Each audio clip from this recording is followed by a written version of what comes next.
Muy buenas noches, tengan todos ustedes bienvenidos un miércoles más de la Masterclass de Medical Legal Center. Estamos transmitiendo completamente en vivo a través de Zoom y simultáneamente a través de Facebook Live de Yo Soy Médico 17, a quien siempre agradezco que nos facilite su página para llegar a más profesionales de la salud. El día de hoy, como siempre, nos ven prácticamente de todo el país.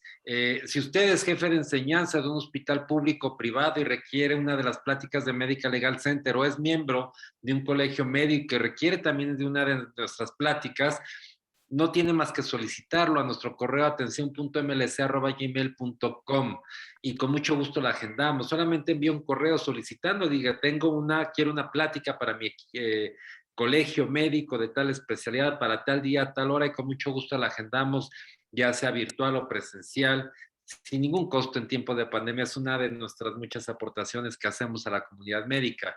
Yo le recuerdo que esta plática quedará grabada y estará disponible para todos ustedes terminando la sesión. Entran en el canal de Medical Legal Center, entran a YouTube, teclean Medical Legal Center, están todos los lunes teoría del caso, un caso médico, no siempre un caso médico legal, un caso médico narrado de la mano del experto. El martes un podcast relacionado con un tema de salud de la semana. Esta semana hablamos del Día del Médico y de la trascendencia que tiene la comunidad médica en esta noble profesión. El miércoles, como hoy, una masterclass, un tema médico accesible para todos los profesionales de la salud, y de lunes a viernes, la voz del residente.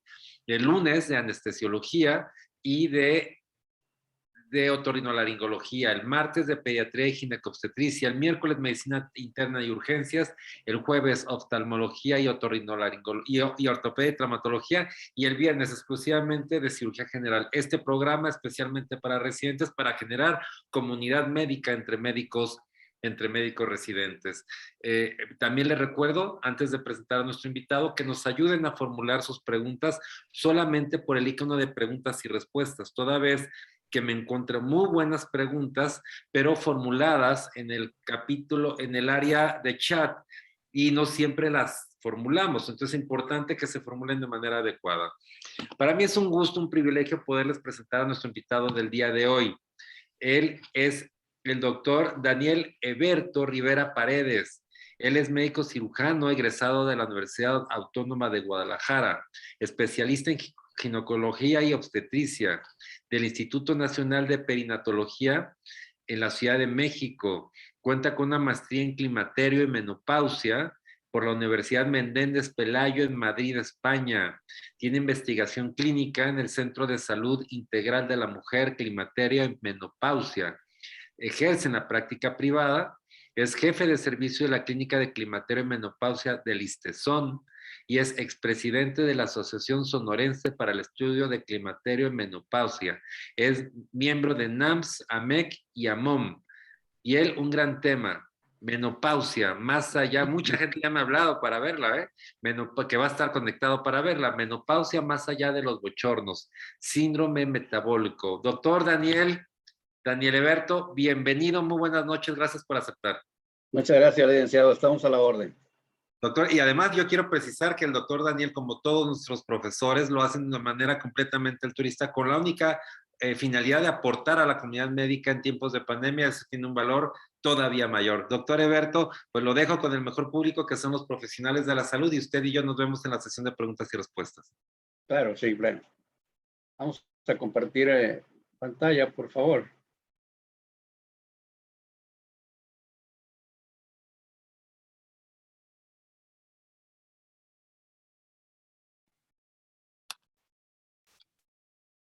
¿Todo bien, doctor? ¿Sí se puede compartir? Ahí está ya.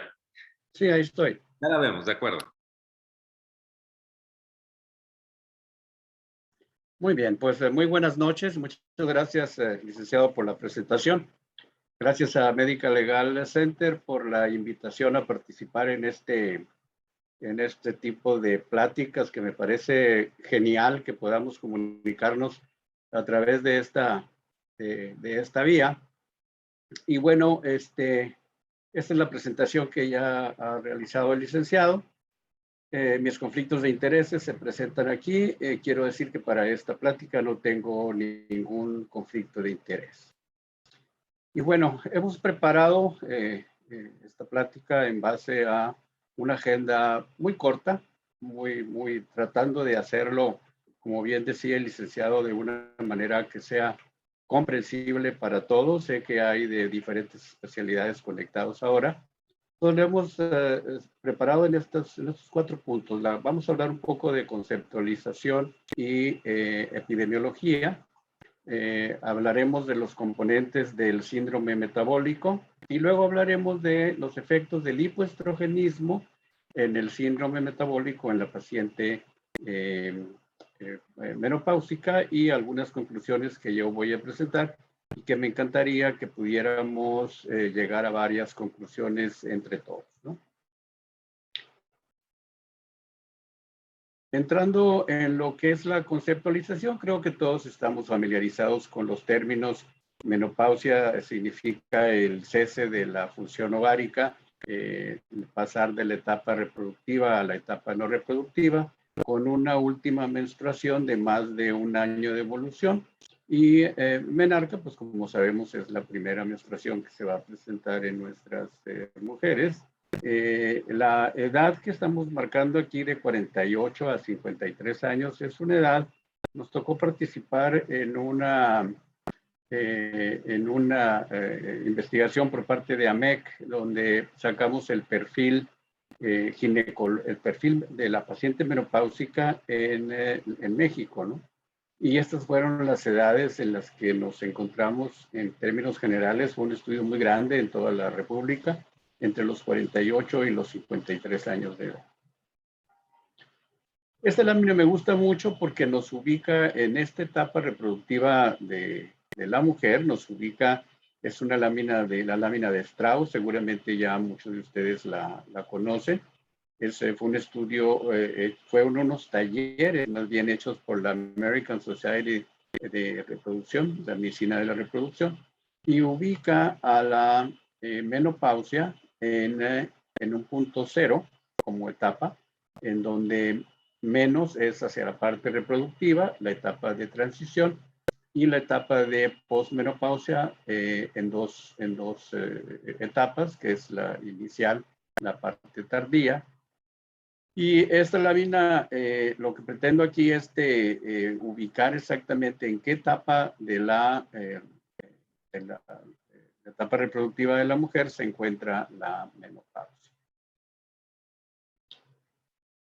¿Qué sucede? Bueno, el comportamiento de los estrógenos en la mujer, tenemos que es un comportamiento, como vemos aquí en esta lámina, bajo al nacimiento, viene la etapa de pubertad, la etapa reproductiva, y las etapas de variación en la perimenopausia van a suceder, y hay sintomatología, hay manifestaciones, sobre todo del tipo de cambios en el patrón menstrual, para llegar al cese de la menstruación en la etapa ya de menopausia. El comportamiento de los estrógenos, bueno, pues aquí pretendemos mostrar por qué sucede la menopausia, y esto es el nivel de estrógeno, cómo es que va descendiendo en el curso de la vida de la mujer. Desde luego que los estrógenos van a ser parte fundamental para nuestra paciente. Son los responsables directos de los síntomas menopáusicos, con esos efectos, sobre todo a largo plazo, que es el tema que nos interesa el día de hoy, ya que vamos a tener sintomatología a corto plazo, pero también vamos a tener eventos a largo plazo. Los eventos a corto plazo, bueno, suceden a nivel de ovarios, en primera instancia por la disminución en la producción de los estrógenos, a nivel de vulva, vagina, con lo ya tan conocido que son la presencia de el síndrome urogenital postmenopáusico. Y a nivel de lo que viene siendo a largo plazo, pues viene siendo los efectos a nivel del sistema nervioso central, con los cambios en el estado de ánimo, la irritabilidad, etcétera.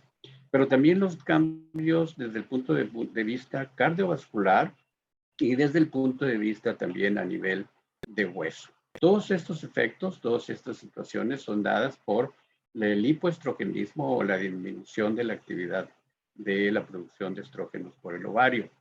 Y es importante mencionar que se sabe actualmente, desde ya hace tiempo, se conoce todo, en toda la economía de la mujer, cómo están localizados los receptores de estrógenos en todo el cuerpo de la mujer, en las dos modalidades, receptores alfa y receptores alfa. Sabemos receptores alfa a nivel de mama, a nivel de endometrio, en ovarios, pero hay lugares donde puede haber receptores alfa y beta, como puede ser en pulmón y puede ser a nivel de músculo esqueleto. ¿Por qué es importante el tema? Porque es importante que tenemos que estar pendientes de esta situación de la menopausia y el síndrome metabólico, porque la expectativa de vida actualmente en nuestro país, en base a la última encuesta nacional de distribución demográfica en el 2018 del INEGI, pues se ve que la expectativa de vida ha venido aumentando hasta los 80 años de edad actualmente en la mujer. En el hombre son a los 78 años de edad. Y la población femenina mayores de 40 años al 2018 se muestra aquí en esta gráfica, igual en la última encuesta nacional de distribución demográfica del 2018. Y se calcula que para el año 2030 la población en México será mayor del 17 al 20%, será mayor de 65 años de edad. En cuanto al síndrome metabólico, estos son los últimos datos que se reportan al 2018. En el cual hay diferentes, en los diferentes años hemos tenido en el 2009 el 70.6% de prevalencia del síndrome metabólico. Y así ha ido variando, y en el 2018 estamos hablando de un 43%. ¿Qué sucede con el sobrepeso y la obesidad en la población mayores de 20 años y más? Estamos hablando que el 71.3% de la población en el 2012 presentaba sobrepeso y obesidad en mujeres, bueno, en términos generales en la población en mujeres mayores de 20 años. Para el 2018 estamos hablando de un 75.2%, con un 39.5% de obesidad y el 36.1% en sobrepeso. Esos son datos igual de esta última encuesta que tenemos. Y la intención de mostrar esto, de mostrar toda esta información, es porque la paciente va a llegar a la etapa de la menopausia y va a llegar ya sea con un síndrome metabólico, ya sea con diabetes, ya sea con hipertensión arterial, o bien durante la menopausia va a desarrollar este tipo de patologías. Igual, para no aburrirlos mucho en cuanto a números, el número de mujeres mayores de 50 años. Y bueno, hasta aquí unos datos que tengo del estado de Sonora, que es donde yo me encuentro. Ahora, hicimos una revisión en cuanto a América, la relación que hay, o cómo está México en relación a América Latina. Y hemos encontrado lo siguiente: en América Latina la obesidad es mucho menor. En México es en un porcentaje muy alto, pero la hipertensión la encontramos en un nivel más bajo, la hiperglicemia también, pero el colesterol HDL alto y triglicéridos muy alto. Eso es en una revisión de cómo estamos ante América Latina y cómo se encuentra México actualmente. ¿Cuáles son las principales causas de muerte? Pues las principales causas de muerte sigue siendo la enfermedad cardiovascular. La enfermedad de que se mueren nuestras pacientes, se mueren de problemas cardíacos, de problemas de tromboembolias. Esa es la principal causa. Yo estoy totalmente de acuerdo y apoyo durante este mes y durante siempre la campaña que tenemos de cáncer de mama. Es totalmente válido y creo que ese ha sido uno de los motivos por el cual hemos logrado disminuirla. Sin embargo, la causa por la que se están muriendo nuestras pacientes es por problema, por enfermedad cardiovascular. Yo considero y hemos pugnado mucho, por lo menos aquí en el estado, que tengamos campañas, que tengamos algunos programas dirigidos a lo que viene siendo la prevención de las enfermedades cardiovasculares a través de lo que ya todos conocemos, lo que es la dieta, los ejercicios, el tipo de alimentación, etc. Y bueno, es un poco repitiendo, las principales causas de mortalidad de la mujer en México es las enfermedades del corazón, que sigue siendo muy importante. Este es un estudio muy interesante, es una encuesta que se hizo en el año 2006. Es un estudio viejito, pero sigue teniendo la misma vigencia. Ustedes lo pueden hacer a nivel de consultorio en sala de espera y pueden preguntar a nuestras pacientes de qué piensa usted o cuál cree usted que va a ser la causa por la que va a morir. Y hay un porcentaje muy alto, el cual nos habla que dicen nuestros pacientes que se van a morir de cáncer de mama. Cuando la realidad es, en este estudio que realiza el doctor Mendelsohn y Lobo, la enfermedad arterial coronaria sigue siendo la principal causa más elevada contra lo que nuestros pacientes mencionaron. Y el cáncer de mama es lo que ellos piensan que se van a morir cuando en realidad es una cifra mucho menor.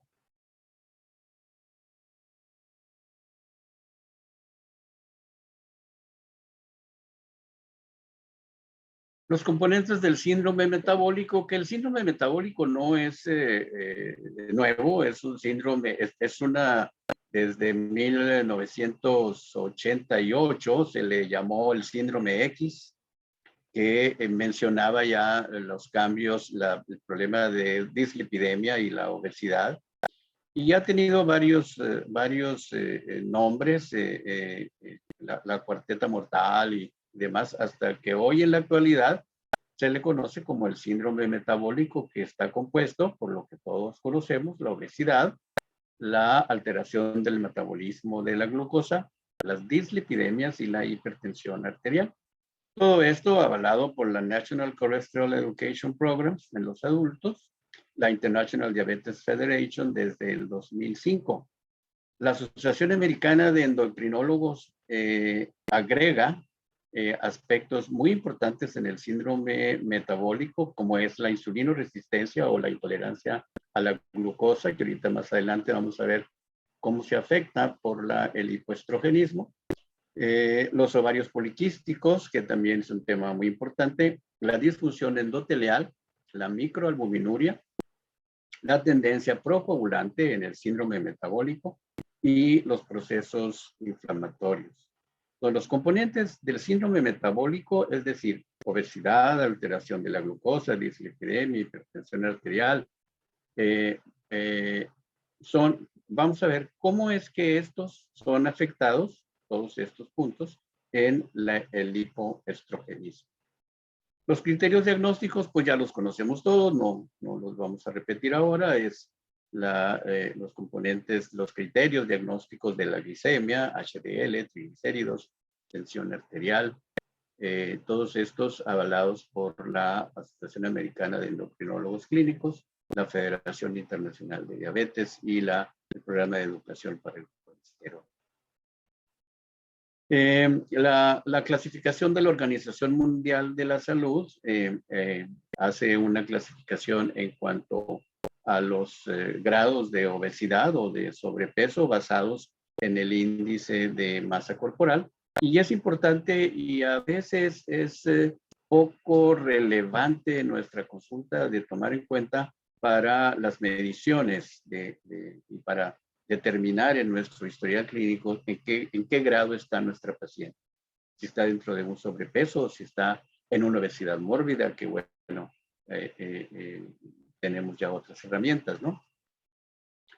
Y como bien sabemos, pues la obesidad trae emparejado problemas de hipertensión arterial, la diabetes de tipo 2, la insuficiencia cardíaca, los cambios en el estado de ánimo, la autoestima, la depresión, etc. ¿Qué sucede entonces con nuestros estrógenos que a partir de que empieza la cese de la función ovárica? Ya mencionábamos los receptores estrogénicos, pero también hay receptores androgénicos y glucocorticoides en toda la economía de la mujer. Esto va a afectar en cuanto a la distribución del tejido adiposo, de tal suerte que en la posmenopausia hay una ganancia ponderal promedio de medio kilo por año. Y este cambio en cuanto a la ganancia ponderal o a los cambios de la obesidad en la mujer va a ser lo que conocemos el cambio de, como se ha mencionado, de la manzana, de la pera a la manzana. Es decir, es una obesidad ginecoide, pasamos a una obesidad androide, lo cual esto va a llevar a un riesgo cardiovascular mayor. De ahí entonces la importancia de la circunferencia abdominal. ¿Qué sucede con la glucosa? Bueno, la glucosa, lo que les mencionaba ahorita, es de nuestra paciente que llega diabética a la menopausia. ¿Qué efectos va a tener la menopausia en estos cambios en cuanto al azúcar? ¿A qué edad aparece la diabetes? Si esta diabetes aparece ya durante la menopausia o la paciente ya nos llegó con diabetes. Y en base a la información que tenemos y lo que hablábamos ahorita un poco de números, pues vemos que nuestras pacientes están llegando ya pues con algún tipo de daño y con algún tipo de patología, sea diabetes, hipertensión. Toda esa información se tiene. Yo no los quise aburrir con mucho número y todo eso lo podemos conseguir en el INEGI, que es muy fácil y es una página muy amigable para entrar a revisar. ¿Y qué vamos a hacer con la mujer? ¿Cuál es el manejo de la mujer posmenopáusica en la diabetes de tipo 2? No es el tema en esta ocasión hablar de terapia hormonal de reemplazo, pero sí es importante mencionarlo.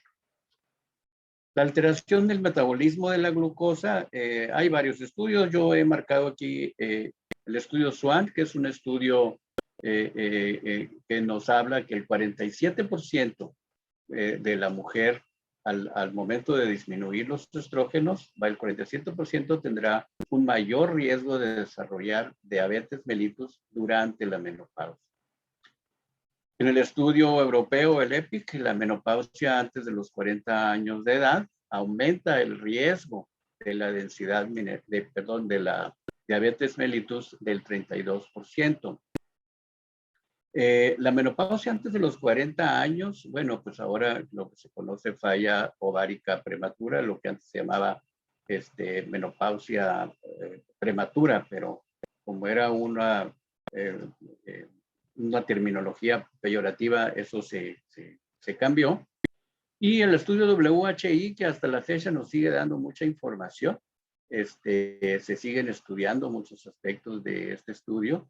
Y en esta evaluación, que fue un estudio muy grande, concluye que una edad reproductiva de menos de 30 años tiene un riesgo de diabetes mellitus en un 37%, mayor que en mujeres con vida reproductiva de 36 a los 40 años. Entonces, vemos en estos estudios así, gruesos en cómo es que la alteración de la glucosa va a ser directamente afectada por el hipoestrogenismo. Y en este estudio que les presento ahora, del 2017, ahí vemos que en la paciente premenopáusica y en la paciente posmenopáusica hay cambios importantes en cuanto a la resistencia de la insulina, pero también en cuanto a la sensibilidad a la insulina. Es decir, en la premenopausia y en la posmenopausia. ¿Qué sucede también con las dislipidemias, sobre todo en el colesterol LDL según la edad? Y vemos también que los cambios se presentan de acuerdo a la National Health Nutrition Examinations. Entonces, esto se habla que directamente está relacionado con la disminución de los estrógenos circulantes. En esta revisión que tenemos aquí, todos son estudios observacionales, son los cambios en lipoproteínas en la mujer postmenopáusica, y cada uno de ellos, de estos estudios, nos van a, con un número de pacientes bastante significativo. Vemos los colesterol total, el LDL, aumento, y HDL, disminución, salvo en el Jensen Coronar, y los triglicéridos, que también todos ellos se aumentan. Entonces, todos estos estudios concluyen que los estrógenos de una manera directa están afectando en cuanto a la situación de las lipoproteínas en mujeres postmenopáusicas. El estudio HOPE, que ya van pues varias versiones, pudiéramos decir, ahorita está la versión 4, y les muestro esta lámina nada más para, como decía, no es el tema, la terapia hormonal de reemplazo, pero la intención es mostrar cómo en pacientes que recibieron estrógeno equino conjugado, en HDL, LDL, aumenta HDL, disminuye LDL, el colesterol total lo disminuye, pero en lo que ya todos sabemos que también nos va a ayudar en el estradiol, el estrógeno conjugado, equino conjugado, va a aumentar los triglicéridos. El estradiol oral también. Pero se ha visto, y es lo que actualmente estamos en uso, o es la tendencia, y es lo que actualmente recomienda la NAMS en cuanto a la terapia hormonal de reemplazo, es el uso de estrógeno transdérmico. Igual en este estudio HOPE, en la terapia hormonal de reemplazo en la menopausia y los lípidos, vemos también en diferentes componentes, y es un estudio comparativo con placebo, estrógenos equinos conjugados, más progesterona, meleroxiprogesterona, y la tibolona, que también la tibolona muestra un problema aquí en la disminución de el colesterol de alta densidad. Ese es un estudio en la paciente, es un estudio adaptado, el estudio de Framingham, de la escala de Framingham que todos conocemos, que también es muy valiosa la escala de Framingham. Tiene una aplicación práctica en la hora de la consulta. A lo mejor hay una que es simplificada, hay una que es muy larga, pero hay una simplificada que nos va a ayudar para poder determinar nuestro grado de riesgo en nuestros pacientes postmenopáusicas. Y en este estudio, en cuanto a la incidencia anual de enfermedades cardiovasculares, un estudio grande de 1000 mujeres, vemos cómo conforme aumenta la edad, bueno, va a aumentar el riesgo de la enfermedad cardiovascular. ¿Qué sucede en el número de muertes por enfermedad coronaria? Pues igual, como vemos como tanto en hombres en color naranja y mujeres en color azul, después de la menopausia, que está marcada aquí, la mujer empieza a aumentar el número de muertes por enfermedad coronaria hasta llegar al límite de igual que en los hombres. A nivel de tensión arterial, la tensión arterial sistólica en la paciente postmenopáusica, vemos que hay un aumento en color verde en la sistólica, pero también en la paciente postmenopáusica en la diastólica. Y ahí que entonces el efecto a nivel, y ahorita lo vamos a ver un poco al hablar de endotelio, cómo es que afecta directamente en cuanto a la tensión arterial.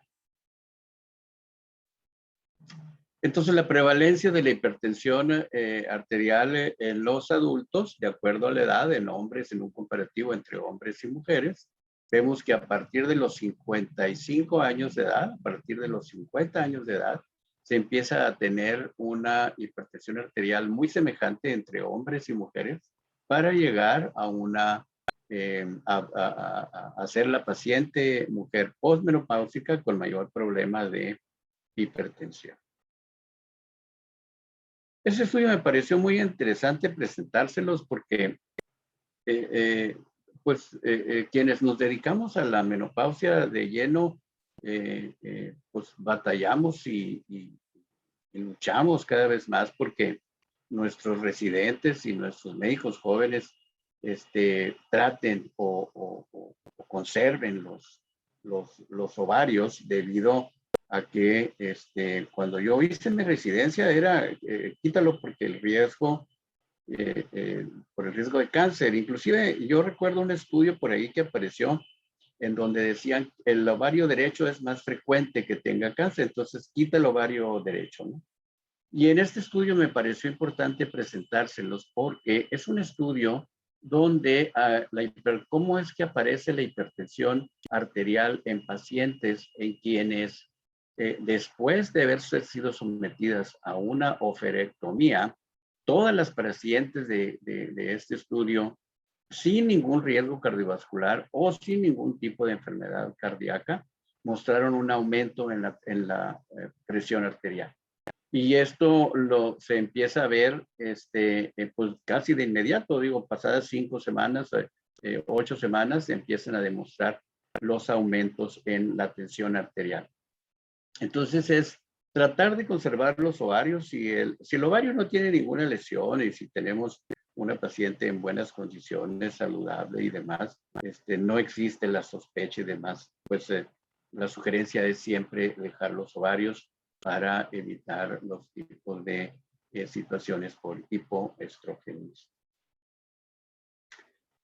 ¿Cuál es el efecto de los estrógenos sobre el sistema cardiovascular? Hay dos tipos de efectos. Uno son los efectos indirectos, que ya mencionábamos en el metabolismo de los lípidos, y como sabemos, los estrógenos van a aumentar el HDL y disminuir el LDL.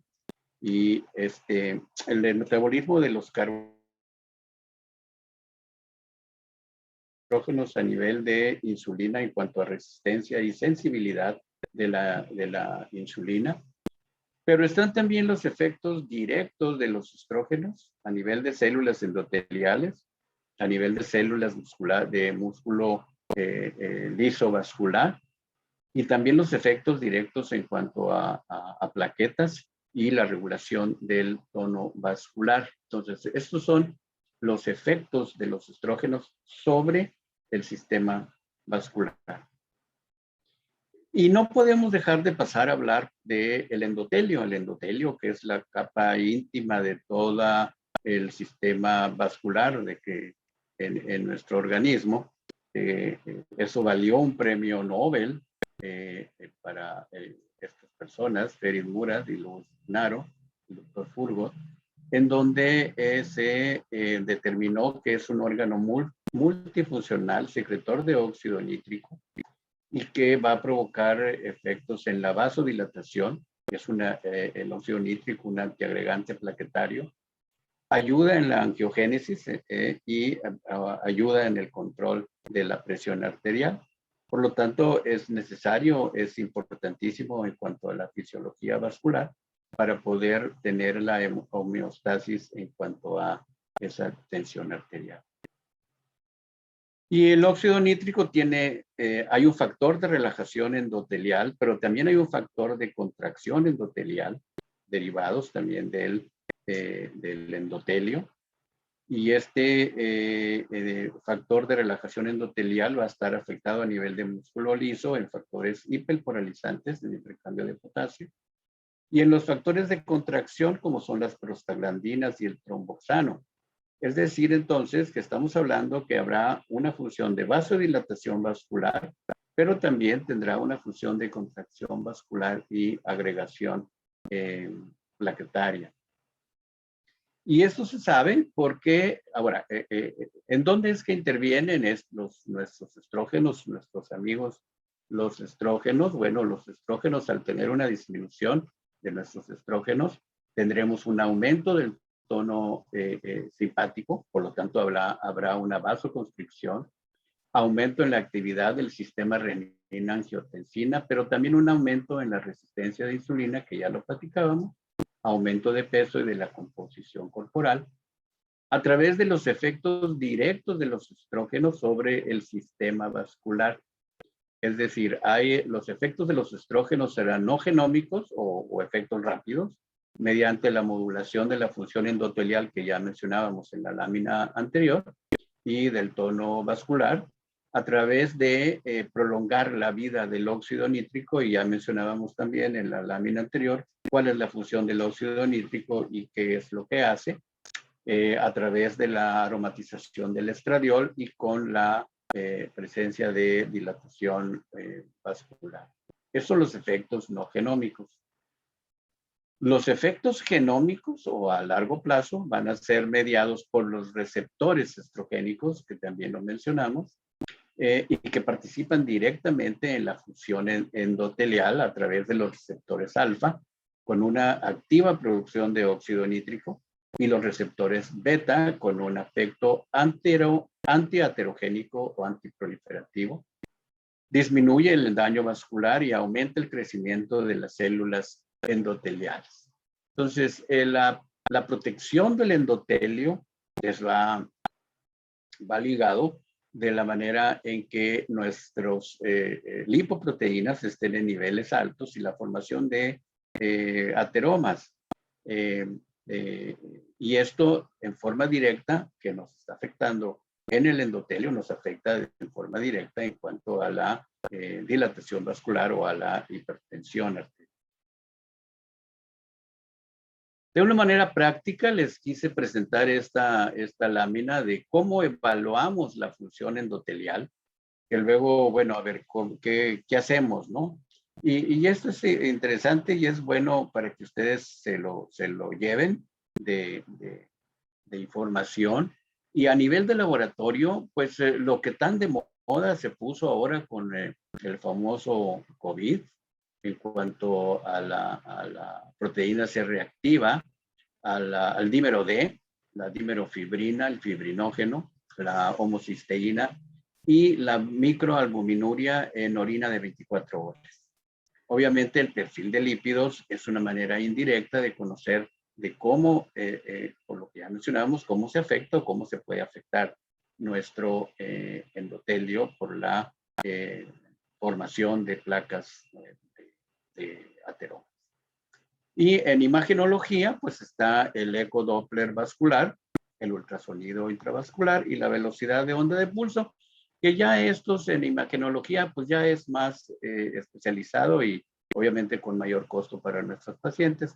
Pero a mí me parece muy importante que tengamos en nuestro protocolo de estudio de nuestra paciente menopáusica el hacer este tipo de exámenes para conocer su grado o su estatus de inflamación, que es una traducción del daño endotelial.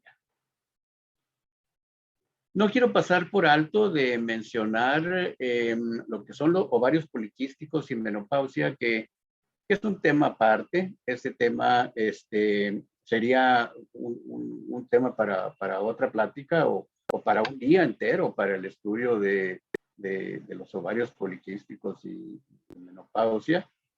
Es un estudio, es una patología muy frecuente, quizá una de las más frecuentes en nuestra consulta como ginecólogos. Desgraciadamente no hay estudios longitudinales que nos lleven a conocer exactamente qué es lo que sucede con los ovarios poliquísticos y la menopausia. Nosotros hicimos un estudio junto con el CIAD, Centro de Investigación de Alimentación y Desarrollo, en cuanto a la osteoporosis a nivel de menopausia, de postmenopausia, que es muy importante, que sería también tema de otra plática. Hicimos un estudio donde quisimos averiguar en las pacientes con posmenopáusicas que tuvieron ovarios poliquísticos y que actualmente tenían su problema de baja densidad ósea, o de baja masa ósea. Muy difícil, la verdad, porque logramos conjuntar 54, solamente 54 pacientes, un estudio muy pequeño. Pero en algunas de ellas sí pudimos demostrar, porque algunas sí conservaban por lo menos un estudio de ultrasonido, donde sí se demostraba que hubo varios poliquísticos y pacientes que tenían una mayor densidad, una mayor masa, baja masa ósea, ¿no? Entonces, no hay en la actualidad estudios longitudinales que nos lleven, ojalá y pronto tengamos algo respecto a esto. Lo que sí sabemos es que en los ovarios poliquísticos, y esto sí hay varios estudios, que el ovario poliquístico aumenta la incidencia de diabetes mellitus, nos aumenta la incidencia de obesidad, la enfermedad arterial coronaria, el síndrome metabólico, la dislipidemia en cuanto a colesterol y triglicéridos, y la disfunción endotelial y con el consecuente aumento en la tensión arterial. Quise poner esta lámina y quise comentarlo porque me parece que es algo muy frecuente en nuestra consulta y que es algo que en nuestra paciente posmenopáusica, si podemos averiguar en la historia clínica y podemos entrar un poco más en cuanto a información, es importante, es bueno para tenerlo en cuenta, ¿no? Creo que la última diapositiva, yo llegaría a estas conclusiones esperando su participación y que cada quien aportemos y demos más conclusiones. Corresponde al ginecólogo concientizar que la menopausia es más que bochornos, y precisamente la plática la titulamos así, más allá, menopausia más allá de los bochornos, porque es uno de los síntomas que la paciente va a llegar y nos va a mencionar. Doctor, los sofocos, los calores, los bochornos, la resequedad vaginal, la dispareunia, los cambios en el estado de ánimo, la irritabilidad, etcétera, que sí son muy importantes para una vida de calidad, pero hay que investigar un poco más allá de los bochornos. ¿Qué hay detrás de esos bochornos? ¿Qué hay detrás de esa paciente que llega con un problema de resequedad vaginal y que dice, pues si no me da algo, doctor, me van a divorciar? Y pues sí, lo más sencillo es dar los estrógenos locales o cualquier tipo de lubricantes que me ha tocado ver, inclusive pacientes que están usando Calle, creo que a muchos nos ha tocado. Pero hay que investigar qué hay más atrás de los bochornos. Los bochornos, más allá es todo esto que vimos, todo esto que ya revisamos, de la glicemia, de los lípidos, de la hipertensión arterial, del estado endotelial, que es importante. Bueno, la menopausia es una consecuencia de la depresión ovárica. La expectativa de vida es cada vez mayor, como ya veíamos en los numeritos que presentamos, y por lo tanto nuestra paciente va a estar mucho más tiempo en esta etapa. Si hablamos de que la edad promedio es de entre los 48 y los 50 años de edad, estamos hablando que nuestra paciente estará 30 años en una etapa posmenopáusica y estará en una etapa de depresión estrogénica. Que hay receptores estrogénicos en todo el cuerpo y cada uno de ellos tiene acciones muy específicas, como ya lo revisamos, y que hay efectos a corto y largo plazo, que también ya mencionábamos. El hipoestrogenismo tiene un efecto directo en la salud cardiovascular en la mujer. Las alteraciones en el metabolismo de los lípidos por deficiencia estrogénica ya lo hemos revisado, y que esto nos va a llevar al consecuente riesgo cardiovascular, los cambios hormonales sobre la distribución de la grasa corporal, y que aquí podemos tomar acciones prácticas en el consultorio, como es, sí, obviamente el peso, pero también en la circunferencia abdominal. El hipoestrogenismo tiene un efecto directo en la resistencia y sensibilidad de la insulina, como ya lo vimos, y la menopausia se asocia a un perfil metabólico adverso y aumento en el riesgo de la diabetes. Yo espero haber contribuido a que, pues, en principio, que brote el interés por estudiar un poquito más allá de los bochornos a nuestras pacientitas. Y pues muchas gracias y estamos a la orden por si hay alguna Doctora Díaz, pregunta. pues ya hay varias preguntas. A ver, bueno, felicidades también Jesús Samano, dice comentario breve, preciso, conciso y didáctico. Bueno, extraordinario. La doctora Gildarda dice, ¿con qué especialista se deriva un paciente con síndrome metabólico ya menopáusica para valorar si requiere estrógenos? Bueno, eso es con el ginecólogo.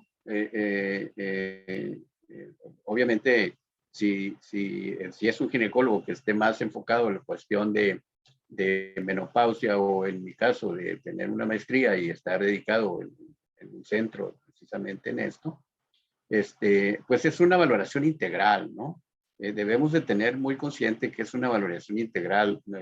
Los médicos especialistas no podemos ser todólogos. Ahora, la paciente, yo siempre me apoyo y debo apoyarme en un internista, que es lo que hago, ¿no? En apoyarnos en un internista o en un cardiólogo, etcétera, ¿no? Excelente. Nos pregunta también el doctor Clemente Barrera, en su experiencia, ¿qué factores son los más frecuentes en la producción de cáncer de mama? ¿Y por qué no se han hecho protocolos de investigación al respecto? ¿Cuáles son Dice una disculpa a pesar que no es el tema, pero los factores más importantes en cáncer de mama? sí, ¿Algo así? Pues sí. el primerísimo y número uno es ser mujer. O sea, ese es el principal factor. Obviamente, si a esto le agregamos que hay antecedentes, obviamente si agregamos que hay obesidad, sabemos que la obesidad es un factor importante para el desarrollo del cáncer de mama. Sabemos que la paciente que empezó a menstruar muy joven o que dejó de menstruar, que tuvo su menopausia muy tardía, en síntesis es la mayor exposición a los estrógenos, ¿no? Muy bien. Gabriela Medina dice, ¿la terapia hormonal sería obligada en las mujeres con, con síndrome metabólico nada más? No, la terapia hormonal tiene sus indicaciones. Yo soy un defensor y un enamorado de la terapia hormonal porque le cambia la vida a la paciente, le da una vida de calidad. Y la terapia hormonal hay que también entenderla que no es para todas. Es decir, la paciente ahí tiene sus contraindicaciones muy específicas, pero en toda paciente en quien podamos instalar los manejos de terapia hormonal de reemplazo, es importante hacer el estudio de la paciente, es importante tener un protocolo en cuanto a mamografías, en cuanto a sus estudios de lípidos o en sus antecedentes, una paciente que no tenga algún problema de tipo de tromboembolias o de tipo antecedentes de insuficiencia venosa profunda, etc. Muy bien. Obed Suárez dice, ¿es beneficioso el uso de isoflavonas en síntomas leves? Bueno, se usan mucho las isoflavonas de soya, la Mesifuga racemosa, el Cochran, sí les ayuda más desde el punto de vista de placebo y ayuda más desde el punto de vista como la paciente sepa que está tomando algo para quitarse los síntomas. Excelente. Dentro del grupo de mujeres menopáusicas con diabetes e hipertensión, ¿es conveniente agregar un estrógeno profiláctico? Estrógeno profiláctico no existe, es decir, no hay una indicación de dar estrógenos profilácticos. La única indicación que hay para dar estrógenos o para dar una terapia hormonal de reemplazo aprobado por las guías, aprobado por la NAMS, es la presencia de sintomatología. Es decir, no podemos dar estrógenos, por ejemplo, para prevenir que vaya a haber una dislipidemia, ¿no? No podemos dar estrógenos para prevenir que haya una hipertensión arterial. La única indicación es la sintomatología que presente la paciente y depende de la sintomatología. En el caso de la paciente que presenta problemas de un síndrome urogenital postmenopáusico, Bueno, pues el uso de estrógenos locales es mucho más que suficiente.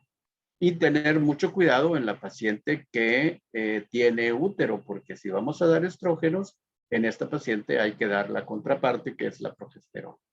A ver, nos preguntan si el médico de primer contacto también puede valorar a esta paciente, a una paciente y en su caso remitir al especialista. Por supuesto, De acuerdo. el paciente, la paciente acude con su médico general y con su médico familiar, con su médico de primer contacto. Si en esta plática que hemos tenido ahora hay muchos médicos de primer contacto y tienen la posibilidad de detectar todos estos tipos de situaciones en la paciente posmenopáusica, por eso el título de la plática. La Excelente. menopausia, los bochornos, ¿qué hay detrás de él? Dice, la falta hormonal es un problema para la pareja en su vida sexual, es un reto para una mujer cuando su pareja no tiene el conocimiento de este evento. Sí, claro. Sí, sí, por supuesto. Ok, Si no está informado el marido que la situación es eh, porque pues, le duele al momento de la relación sexual y lo que debería de ser placentero se torna doloroso, pues puede haber mil telarañas en la cabeza que no quiere tener relaciones de acuerdo. Si porque una no lo paciente quiere. tiene bochornos, pero no tiene otros síntomas metabólicos, hay que hacerle estudios. ¿Cuáles son los que hay que llevar a cabo? Sí, hay que tener un protocolo para el estudio de la paciente posmenopáusica. Siempre hay que tener una mamografía, siempre hay que tener un Papa Nicolau, siempre hay que tener un ultrasonido transvaginal, pélvico o transvaginal. Hay que hacer un perfil tiroideo, hay que hacer un perfil de lípidos, hay que determinar el estado de inflamación de nuestra paciente. Excelente. Juan Carlos Ortiz, excelente conferencia. Mencionó que hoy en día los estrógenos vía transdérmica son la mejor opción para mejorar los niveles de lipoproteínas, cremas versus parches. ¿Qué opina? Sí, actualmente y la recomendación que hace la NAMS y la IMS es a nivel de Europa, es el uso de estrógenos transdérmicos por dos razones. Una, porque evita el paso hepático, es decir, el estradiol por vía transdérmica no va a pasar por el hígado y por lo tanto no hay esa liberación de lipoproteínas, sino al contrario, hay una disminución en las lipoproteínas. Excelente. Sobre todo Aproximadamente, a nivel de, perdón, sobre todo a nivel de triglicéridos, ¿no? Que los estrógenos conjugados o el estradiol sí nos pueden aumentar los triglicéridos. aproximadamente cuánto tiempo en años dura la perimenopausia con bochornos y demás, y qué tanto riesgo hay de hipotiroidismo en esta etapa. La perimenopausia, de acuerdo a la lámina que vimos ahí del Strauss, que por eso me gusta mucho esa lámina para ubicarnos exactamente en la etapa reproductiva de la mujer, es muy variable. Pero en esta lámina que mostramos es alrededor de los 45 años de edad. Puede variar. La mujer puede dejar de menstruar a los 50 o puede dejar de menstruar a los 52.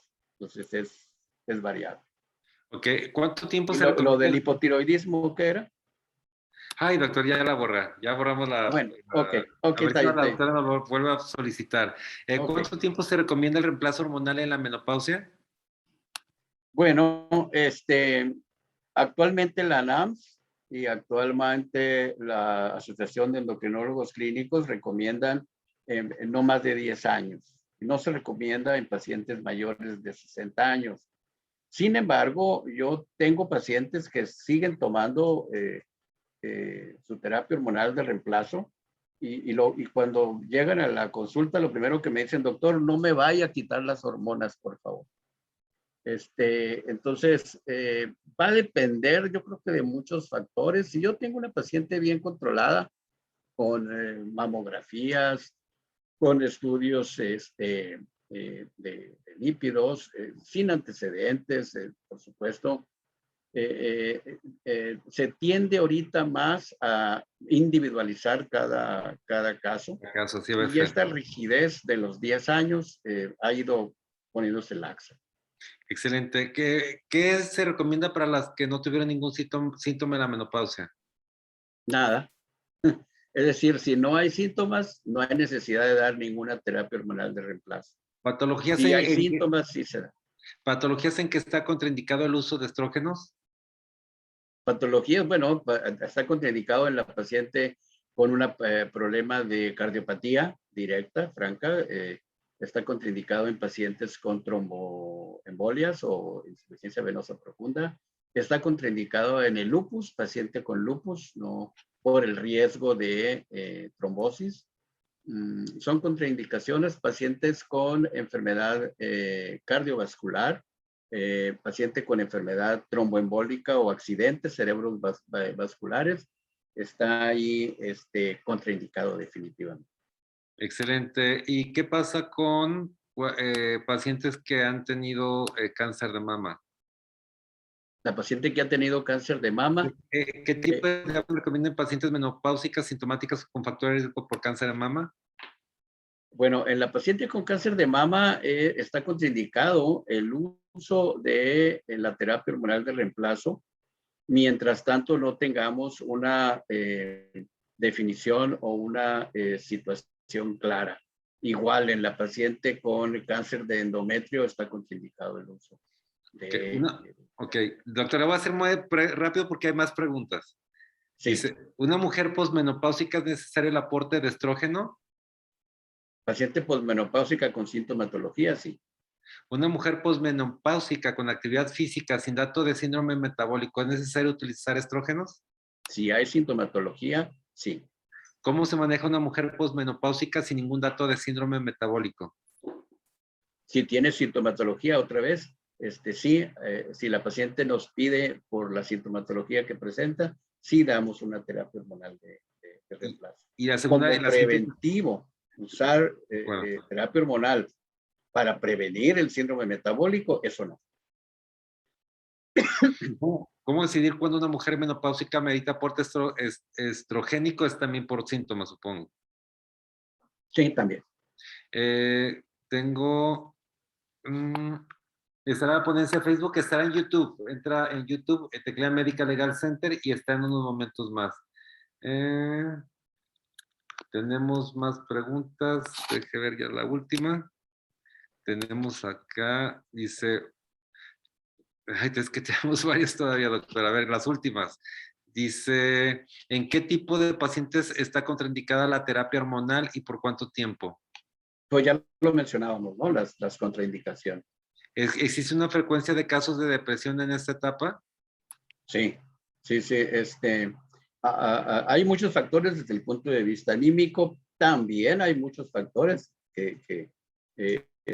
recordemos que hablamos ahorita de los receptores estrogénicos, sobre todo estrogénico, sobre todo receptores beta, aunque también hay alfa, que se sabe actualmente en sus efectos sobre el estado anímico de la paciente por acción en el sistema límbico y a nivel de hipocampo. Entonces, sí hay un efecto real físico, pero aparte también hay un estado, hay una situación en que la paciente, es una pérdida finalmente, la edad, es una pérdida de juventud, es una pérdida de los hijos que están marchándose, el síndrome del nido vacío famoso, sí hay. ¿Cuál es su opinión en el uso de hormonas bioidénticas? La hormona bioidéntica tiene resultados buenos. No está aprobada por la FDA. Sin embargo, en pacientes que yo veo que se maneja las hormonas bioidénticas, la paciente tiene muy buena respuesta en cuanto a la sintomatología. El problema es que no tenemos una dosificación exacta. El problema es que no tenemos una manera de cómo cuantificar la cantidad de la hormona que le estoy dando y la cantidad de la respuesta que estamos teniendo. Por eso es que la FDA no la ha aprobado, no está aprobado. Bien, tenemos una última pregunta. Las mujeres posmenopáusicas, aunque no tengan sintomatología, el uso de TRH es benéfica preventiva, como lo sería la piel, hueso y sobre todo lo psicosocial. ¿Usted qué opina? Pues ya lo mencionábamos, ¿no? Las indicaciones que se tiene. En hueso, que sería otro tema de otra charla, hablar de osteoporosis. La tibolona es la indicación que puede tener es para, bueno, la terapia hormonal en general, pero en especial la tibolona, como una medida de conservar masa ósea. En ninguno de los casos está indicado dar terapia hormonal de reemplazo como método de prevención, por ejemplo, para evitar un infarto o para evitar dislipidemia o para evitar que se suba la presión. Ahí no tiene ninguna indicación. No es tratamiento. Ahora sí, la última, doctor. Parte del protocolo de estudio diagnóstico y particularmente tratamiento de la mujer menopáusica o con menopausia con terapia hormonal de reemplazo debe valorarse el riesgo de neoplasias de mama y útero. Y usted dijo que en esta entidad se previene el síndrome metabólico, ¿es correcto? No entendí la pregunta. Dice, parte del protocolo de estudio diagnóstico y particularmente tratamiento de la mujer con menopausia con terapia hormonal de reemplazo, en el cual debe valorarse el riesgo de neoplasias de mama y útero. Y usted dijo que es una entidad que se previene el síndrome metabólico, o sea que sí se puede prevenir, ¿es correcto? No. Ok. Obed Suárez dice, los estrógenos salvan familias. Pues Doctor, sí.